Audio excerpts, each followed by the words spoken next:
Good morning, class. ഈ ഒരു സെക്ഷനിൽ നമ്മൾ ഉദ്ദേശിക്കുന്നത് എങ്ങനെ നമ്മൾ എക്സാമിന് ഒരു സ്ട്രാറ്റജി ബിൽഡ് ചെയ്യണം, എങ്ങനെ നമ്മൾ എക്സാം അറ്റൻഡ് ചെയ്യണം എന്നൊരു സെഷനാണ്. ഓക്കെ, നമുക്കൊന്ന് ആ ഒരു സെഷനിലോട്ട് കിടക്കാം. Let start. ഓക്കെ, അപ്പോൾ ഈ ഒരു പേജ് ഇതിൽ നമ്മൾ ഈ ഒരു സെക്ഷനിൽ നമ്മൾ ഇൻക്ലൂഡ് ചെയ്തിട്ടുള്ള പേജുകളൊക്കെ നിങ്ങൾ മുമ്പ് കണ്ടതാണ്. ബാക്കിയുള്ള കാര്യങ്ങൾ ഞാൻ എക്സ്ട്രാ പേജസിൽ പറയാം. ഒന്ന് നിങ്ങൾ അറിഞ്ഞിരിക്കേണ്ടത്, നമുക്ക് ടോട്ടൽ 100 ക്വസ്റ്റ്യൻസ് ആണുള്ളത്. ഈ 100 ക്വസ്റ്റ്യൻസ് രണ്ട് പാർട്ടായിട്ടാണ്, part A and part B. Part A പാർട്ടിൽ കൺസിസ്റ്റ് ചെയ്യുന്നത് consisting of language comprehension, verbal ability, general awareness, mathematical quantitative ability, അങ്ങനത്തെ കാര്യങ്ങളാണ്. എന്ന് വെച്ചാൽ ഇംഗ്ലീഷിലെ വെർബൽ എബിലിറ്റി ടൈപ്പ് ക്വസ്റ്റ്യൻസ്, അല്ലെങ്കിൽ ജനറൽ അവയർനെസ് ടൈപ്പ് ക്വസ്റ്റ്യൻസ്, അല്ലെങ്കിൽ കുറച്ച് ലോജിക്കൊക്കെ യൂസ് ചെയ്തിട്ടുള്ള ക്വസ്റ്റ്യൻസ്, ആ ഒരു ടൈപ്പ് ക്വസ്റ്റ്യൻസ് ആയിരിക്കും ഉണ്ടാവുക. അതിൻ്റെ ഒരു സിലബസിൽ +2 വരെയുള്ള സിലബസേ വരുള്ളൂ. +2 വരെയുള്ള സിലബസിൽ കുറച്ചുകൂടി ഒരു ട്രിക്കി ക്വസ്റ്റ്യൻസ് ആയിരിക്കും നമുക്ക് ആ ഒരു സെക്ഷനിൽ ഉണ്ടാവുക. അത് നമുക്ക് ഒരു മാത്തമാറ്റീഷ്യനെ സംബന്ധിച്ചിടത്തോളം ഈസിയായി അറ്റൻഡ് ചെയ്യാം. എന്നാൽ അത്ര ഒരു PG എൻട്രൻസിന്റെ ക്വസ്റ്റ്യൻസ് ആണ്. അപ്പൊ അത്ര പെട്ടെന്ന് കിട്ടുന്ന ക്വസ്റ്റ്യൻസ് ആയിരിക്കൂല, ഒന്നും ട്രിക്കി ക്വസ്റ്റ്യൻസ് ആയിരിക്കും.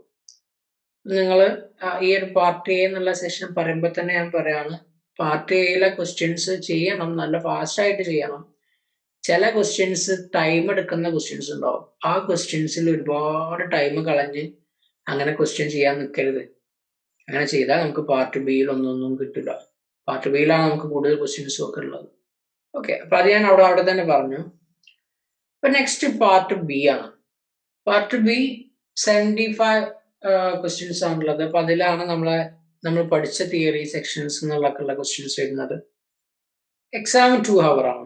ഒരു റൈറ്റ് ആൻസറിന് 4 മാർക്കും ഒരു റോങ് ആൻസറിന് 1 മാർക്ക് -1 മാർക്കുമാണ് ഉണ്ടായിരിക്കുക. എന്ന് വെച്ചാൽ ടോട്ടൽ 100 ക്വസ്റ്റ്യൻ ഔട്ട് ഓഫ് 400 ആണ് നമ്മുടെ മാർക്ക്. ഔട്ട് ഓഫ് 400 ആണെങ്കിൽ കൂടി നമുക്ക് എന്ന് വെച്ചാൽ അപ് ടു മൈ കാൽക്കുലേഷൻ, ഈ ഒരു ഞാൻ ഇപ്പൊ പറയാൻ പോകുന്ന അളവ് ഒരു എക്സാക്ട് കാൽക്കുലേഷൻ അല്ല, അത് എൻ്റെ ഒരു ആവറേജ്, എൻ്റെ ഒരു ഐഡിയ വെച്ചിട്ടുള്ള കാൽക്കുലേഷൻ പ്രകാരം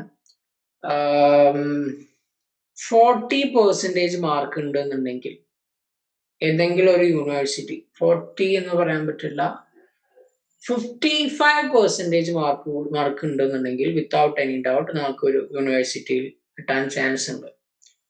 ഈ പറഞ്ഞ കാര്യത്തെ ഒരിക്കലും ഉറപ്പിക്കണ്ട. ബിക്കോസ് ഈ ഒരു മാർക്ക് എന്നുള്ളത് ആ ക്വസ്റ്റ്യൻ മാർക്ക് ബേസിസിലല്ല യൂണിവേഴ്സിറ്റിയിൽ സെലക്ട് ചെയ്യുന്നത്, റാങ്ക് ബേസിസിലാണ്. അപ്പൊ അതൊരു ഉറപ്പ് പറയാൻ പറ്റില്ല.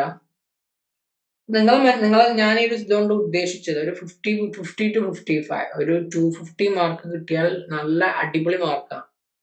അപ്പൊ നിങ്ങളൊരു ഡിഗ്രി ഫസ്റ്റ് ഇയർ കംപ്ലീറ്റ് ചെയ്ത പോലെ 400 ഔട്ട് ഓഫ് 300 അല്ലെങ്കിൽ 350 കിട്ടിയില്ലല്ലോ എന്നുള്ള ലെവലിലൊന്നും ചിന്തിക്കേണ്ട കാര്യമല്ല. ഇത് കോമ്പറ്റേറ്റീവ് എക്സാം ആണ്, ഒരുപാട് മാർക്ക് കിട്ടില്ല. അപ് ടു മൈ കാൽക്കുലേഷൻ ചില യൂണിവേഴ്സിറ്റിയിൽ 40% ഉണ്ടെങ്കിൽ തന്നെ കിട്ടും. ഒരു 50 to 55% മാർക്ക് നിങ്ങളുടെ കയ്യിലുണ്ടെന്നുണ്ടെങ്കിൽ ഒരു യൂണിവേഴ്സിറ്റിയിലും കിട്ടാതിരിക്കില്ല, ബെറ്റർ യൂണിവേഴ്സിറ്റിയിൽ കിട്ടാതിരിക്കില്ല. ഓക്കെ, ഇത് നമ്മുടെ സിലബസ് ആണ്. സിലബസ് ഡീൽ ചെയ്യുമ്പോൾ ഞാൻ സജസ്റ്റ് ചെയ്യുന്ന കുറച്ച് കാര്യങ്ങൾ, ഞാൻ ഈ പറയുന്ന സെക്ഷൻസ് വിടാതെ പഠിക്കാം. Algebra, real analysis, complex analysis, differential calculus, vector calculus, ആ ടിക്ക് ചെയ്ത പാർട്ടാണ് ഒട്ടുമിക്കതും. ഇന്റഗ്രൽ കാൽക്കുലസ് ഇമ്പോർട്ടൻ്റ് അല്ല എന്നല്ല, ഇന്റഗ്രൽ കാൽക്കുലസും ലീനിയർ പ്രോഗ്രാമിങ്ങും ഇമ്പോർട്ടൻ്റ് അല്ല എന്നല്ല, കൂടുതൽ ഇമ്പോർട്ടൻ്റ് ആയിട്ടുള്ള, അതിൽ കൂടുതൽ ക്വസ്റ്റ്യൻസ് ഉള്ളതും കൂടുതൽ നമ്മൾ ഒരു പോസ്റ്റ് ഗ്രാജുവേഷൻ ആഗ്രഹിക്കുന്ന ഒരാളെ അറിഞ്ഞിരിക്കുന്നതുമായിട്ടുള്ള ടോപ്പിക്സ് ഇതാണ്. അപ്പൊ അതില് ടോപ്പിക്സ് നമ്മൾ ഓൾറെഡി ഡിസ്കസ് ചെയ്തതാണ്, അതിലോട്ടൊന്നും നമ്മൾ കടക്കുന്നില്ല. ഇനി എങ്ങനെയായിരിക്കണം നമ്മുടെ എക്സാം നമ്മൾ പ്രിപ്പയർ ചെയ്യേണ്ടത്? അപ്പൊ നിങ്ങൾ ഓൾറെഡി എല്ലാ വീഡിയോസും കണ്ട ഒരു ടൈം ആയിരിക്കും. എന്നാണ് ഞാൻ വിചാരിക്കുന്നത്.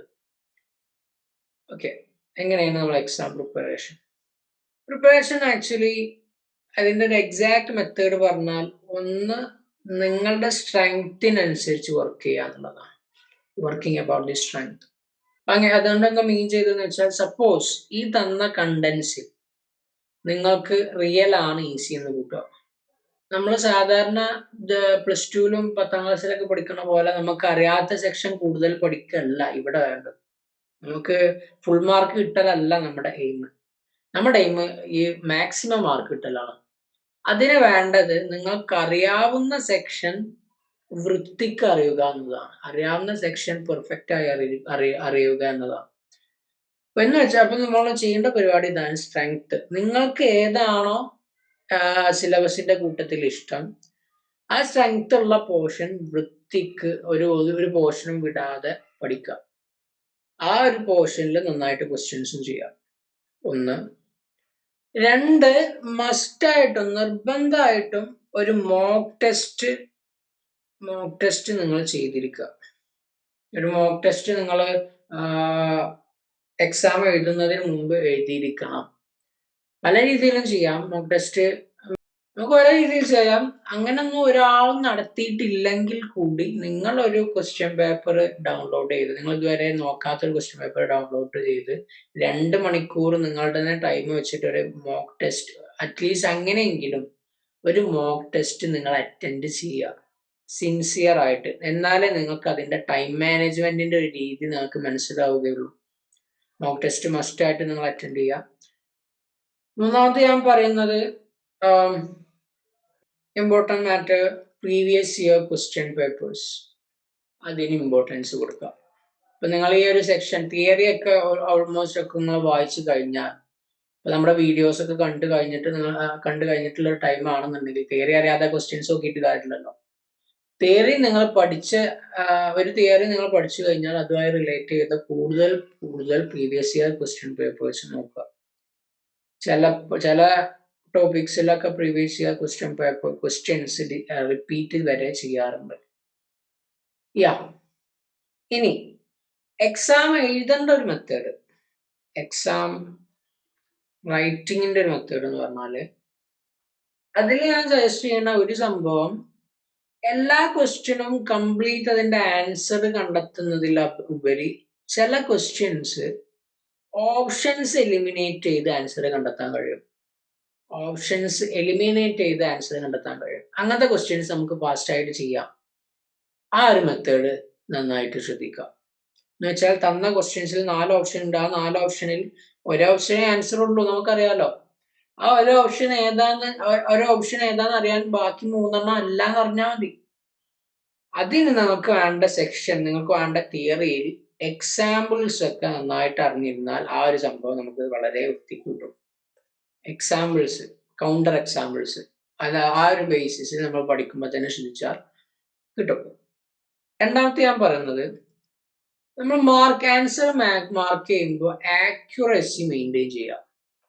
എന്ന് വെച്ചാൽ കറക്കി കുത്താതിരിക്കുക. പച്ച മലയാളത്തിൽ പറഞ്ഞാൽ കറക്കി കുത്താതിരിക്കുക. ഞാൻ പറയുമ്പോൾ നിങ്ങൾക്ക് ഒരു ക്വസ്റ്റ്യനിൽ 4 ഓപ്ഷൻസിൽ 2 ഓപ്ഷൻ അല്ല നിങ്ങൾക്കറിയാം, ബാക്കി 2 ഓപ്ഷനിൽ ഏതെങ്കിലും ഒന്നാണ് എങ്കിൽ കൂടി നിങ്ങൾ അത് ആ 2 കറക്കി കുത്താൻ നിൽക്കരുത്. ഞാൻ പറയുമ്പോൾ നിങ്ങൾ ആ 4 ഓപ്ഷൻസിൽ 3 അല്ല, ഒന്നെങ്കിൽ 3 അല്ല എന്ന് നിങ്ങൾക്ക് ഉറപ്പായിരിക്കണം, അല്ലെങ്കിൽ ഈ ഒന്നാണ് ആൻസർ എന്നുള്ള ഉറപ്പായിരിക്കണം. ആ ഒരു സിറ്റുവേഷനിൽ മാത്രം നിങ്ങൾ അറ്റൻഡ് ചെയ്യുക. നെഗറ്റീവ് മാർക്സിനെ മാക്സിമം അവോയ്ഡ് ചെയ്യുക. ഈ ഒരു എക്സാം പ്രിപ്പറേഷൻ എന്നുള്ളത് എൻ്റെ സജഷനാണ്, എൻ്റെ മാത്രം സജഷനാണ്. അത് എൻ്റെ ഒരു എക്സ്പീരിയൻസ് വെച്ച് ഞാൻ പറയുന്ന കാര്യങ്ങളാണ്. നിങ്ങൾക്ക് വേണമെന്നുണ്ടെങ്കിൽ നിങ്ങളൊരു സ്റ്റൈലിനനുസരിച്ച് ഓരോരുത്തരുടെ എക്സാം സ്ട്രാറ്റജീസിൽ മാറ്റം വരും. നമുക്ക് സ്റ്റൈലിനനുസരിച്ച് ചെറിയ മാറ്റങ്ങൾക്ക് വരുത്താം. ഓക്കെ, ഇത്രയും കാര്യങ്ങളൊക്കെ നമുക്ക് പറയാനുള്ളത്. നന്നായിട്ട് വർക്ക് ചെയ്യുക, മാക്സിമം മിസ്റ്റേക്ക് വരുത്താതെ ക്വസ്റ്റ്യൻസ് വിത്തൗട്ട് എനി പ്രഷർ ഇല്ലാതെ ചെയ്യാം. അത്രയും ഉണ്ടെന്നുണ്ടെങ്കിൽ നിങ്ങൾ ടെൻസ്ഡ് അല്ല, നിങ്ങളത് ഓക്കെ ആണെന്നുണ്ടെങ്കിൽ നമുക്ക് സിമ്പിളായിട്ട് സ്കോർ ചെയ്യാവുന്നതേ ഉള്ളൂ. 25 ക്വസ്റ്റ്യൻസ് ഏതിൽ നിന്നുണ്ട്? ഫസ്റ്റ് പാർട്ടിൽ നിന്നുണ്ട്. ഇത് പാർട്ട് എയിൽ നിന്നുണ്ട്. പാർട്ട് എയിൽ ടോട്ടൽ 25 ക്വസ്റ്റ്യൻസ് ഉണ്ട്. പാർട്ട് ബിയിൽ 75 ക്വസ്റ്റ്യൻസ്. നമ്മളെ കയ്യിലാണെങ്കിൽ 2 ഹവർ. ഈ 2 ഹവറിൽ 2 ഹവറിനെ 4 ആക്കി ബാധിക്കാൻ നമുക്ക് ഹാഫ് അവർ കിട്ടും. ഈ ഹാഫ് അവറിനുള്ളിൽ, ഹാഫ് അവർ എന്നും ഞാൻ പറയില്ല, ഒരു പക്ഷേ ഒരു 20 to 25 മിനിറ്റ്സ്. ആ 20 to 25 മിനിറ്റ്സിനുള്ളിൽ കിട്ടുന്ന ആൻസേഴ്സ്, ആ ടൈമിനുള്ളിൽ എഴുതാവുന്ന ആൻസേഴ്സ് ആണ് ഇവിടുന്ന് എഴുതേണ്ടത്, അറ്റൻഡ് ചെയ്യേണ്ടത്. പാർട്ട് എയിൽ നിന്ന്. പാർട്ട് എയിലായിട്ട് അങ്ങനെ സമയം കളയരുത്, ഒരുപാട് സമയം. ദെൻ പാർട്ട് ബിയിൽ നിങ്ങൾ ആൻസർ കണ്ടെത്തേണ്ടത് ഒരു 1.5 വേണ്ട, ഒരു 1.25 അല്ലെങ്കിൽ 1 മണിക്കൂർ, 1 അവർ കൊണ്ട് പാർട്ട് ബിയിൽ നിങ്ങൾക്ക് അറ്റൻഡ് ചെയ്യാൻ പറ്റുന്ന ക്വസ്റ്റ്യൻസ് എല്ലാം അറ്റൻഡ് ചെയ്തിരിക്കണം. എന്നിട്ട് ഇപ്പൊ നമുക്ക് ഒരു 25 മിനിറ്റ്സ് പാർട്ട് എയിലും ചിലവായി, ഒരു 1 അവർ പാർട്ട് ബിയും ചിലവായി. ചുരുക്കി പറഞ്ഞാൽ ഒരു 30 മിനിറ്റ്സ് നമ്മളെ കയ്യിൽ ബാക്കി വേണം ഒരുവിധം എല്ലാ ക്വസ്റ്റ്യൻസിലൂടെയും കണ്ണോടിച്ച് കഴിഞ്ഞ്. ഈ 50 മിനിറ്റ്സിൽ നിങ്ങൾക്ക് ഏത് സെക്ഷനിലാണ് കിട്ടാൻ ചാൻസ് എന്ന് നിങ്ങളെ മൈൻഡ് പറയുമ്പോൾ ആ സെക്ഷനിൽ ഒന്നും കൂടി ക്വസ്റ്റ്യൻസ് ശ്രദ്ധിക്കുക, എന്നിട്ട് ആൻസർ ചെയ്യാം. അതിൽ നമുക്ക് ചെയ്യാവുന്ന ഒരു കാര്യം കൂടി വേണമെങ്കിൽ പറയാം.